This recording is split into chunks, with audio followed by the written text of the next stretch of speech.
তো দেখো এইটা কি জীবন্ত ঈশ্বরের জীবন্ত মণ্ডলী, আর আমরা কি এক দিদি ভাইকে আমাদের পাশে পেয়ে গেছি, যেনার জীবনে কি ঈশ্বর বড় মিরাকেল সাক্ষী করেছে। তো দিদি ভাই আপনার নাম কি? টিনা খাঁ।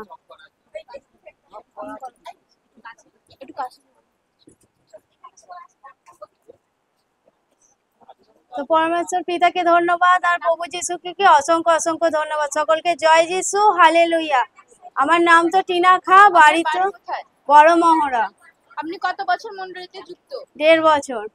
ঠিক আছে, দেখুন এখানে কি এই দিদি ভাই 1.5 বছর যুক্ত আমাদের কি জীবন্ত মণ্ডলীতে।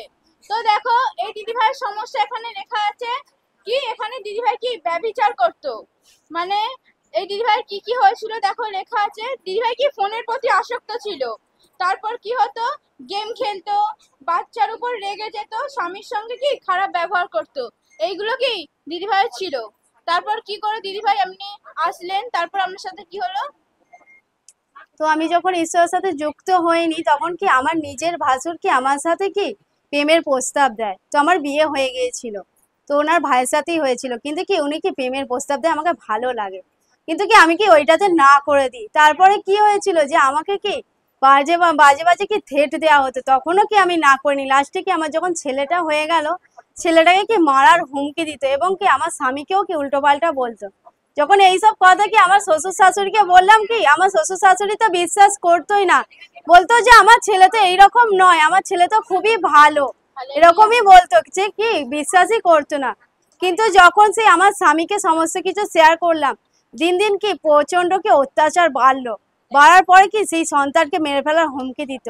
লাস্টে কি করলাম যে এরকম কি মণ্ডলীতে যুক্ত হলাম, এবং কি অনেক ভয়ে দিত, যে থ্রেট দিত যে কাউকে কিছু বলবি না, বললে কি তোর ছেলেটাকে ওইটুখানি ছেলেটাকে কি তোর মেরে ফেলবো। হালেলুয়া। তো কি করতাম, তারপর দেখো এখানে লেখা আছে কি এই দিদি ভাই কি এই জীবন্ত মণ্ডলীতে আসতে থাকেন, তারপর কি পাস্টরের সঙ্গে পার্সোনাল পরিচর্যা করেছিলেন। তো তারপর কি এই বীজ বুনেছিলেন, ঈশ্বরের রাজ্যে কি ফাস্টিং করেছিলেন, এখন সেই রোগ থেকে কি সেই সমস্যা থেকে সম্পূর্ণ সুন্দর। Hallelujah, hallelujah.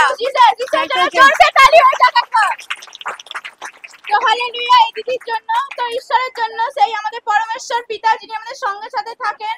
তো সত্যি ঈশ্বরের জন্য আরো একটিবার ধন্যবাদ। তো আমরাও কি এরকম যেন ঈশ্বরের রাজ্যতে থাকি আর ঈশ্বরের কি আজ্ঞাকে পালন করি আমাদের জীবনে, কি তবে ঈশ্বর কি আমাদেরকে ব্লেস করবে, আমাদের উপর কি ঈশ্বরের অনুগ্রহ, ঈশ্বরের আশীর্বাদ কি সর্বদাই আছে।